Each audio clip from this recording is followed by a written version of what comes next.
In the last report, she was still down there eating toast. She had it for lunch, then she had it for dinner about an hour ago, and she's still down there tonight. Well, and who can blame her? Yeah. It's been chilly outside. You know what would be good with that toast? I think some soup. Yeah. To dip it in because it's just so cold. I think it's perfect soup weather. And guess what? We're going to have more cold weather for a little while. Now, I did want to show you this map. I think this is super interesting.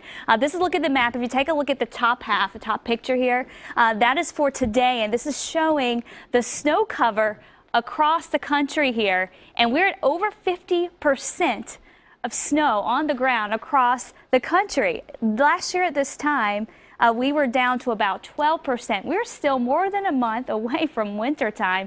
So it's pretty amazing to see this, and a lot of it across central and eastern Oregon. Take a look at Bend. You can still see the snow on the ground. And thanks to this cold air that's moved in, you have the snow on the ground. It just makes things colder. So it's kind of like a circle effect here. And what we're going to be doing is keeping things on the chilly side and struggling to get out of the freezing temperatures. And that means that the snow is going to have a tough time melting. But we will eventually try to thaw out. It's just going to take a few days. Highs today, 32 in Bend. We only made it into the 20s in Baker City, Pendleton. Rome made it above freezing, 35. That's where we don't have snow on the ground there. 27 at Dallas, though, and Hood River right at the freezing mark. You get away from there, and this cold air does bank up against the Cascades. Of course, it gets funneled through the gorge, so it's still keeping us below average, especially across northern portions of the Willamette Valley. We got down to 29 degrees again last night.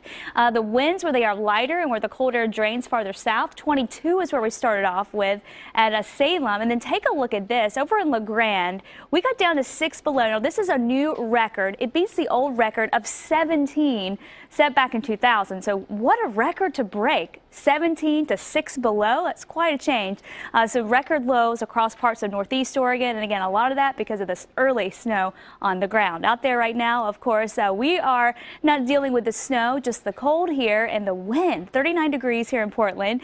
And right now it feels like it's 29 because we have winds coming in consistently from the east at 20 miles an hour. That's going to keep the wind chill in the 20s, and then eventually we'll drop into the 20s tonight, a low of 29 degrees for us in the metro area, and then we'll try to warm things up a little bit more tomorrow. So you can see the snow on the ground. This is a little look at some of the pictures from space, a satellite right over us, and that's showing the snow. That white is not cloud cover there from earlier this afternoon, and you can see that it is widespread across much of central and eastern Oregon. Because of that, too, of course, it keeps the air at the surface a lot colder. And actually, if you go up aloft, in fact, we're starting to already get these warming winds moving on in aloft.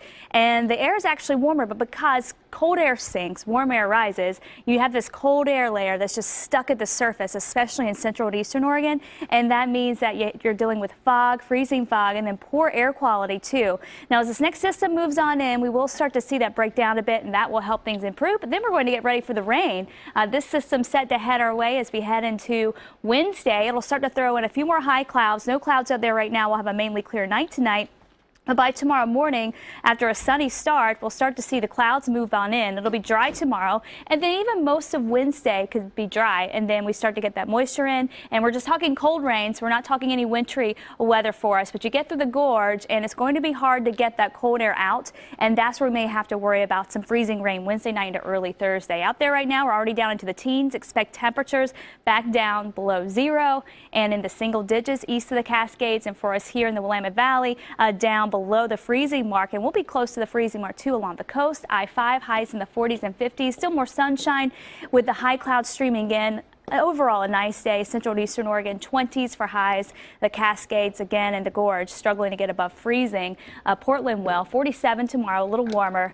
Rain starts to move in Wednesday, and then it stays wet after that. But the temperatures, take a look at it. We're talking highs in the low 50s and lows back down to the upper 30s and low 40s. So it's not going to be nearly as cold as what we're dealing with right now. A lot of complaints last night yeah, when I was out there. Yeah, it was. Thanks. Thanks, Chris.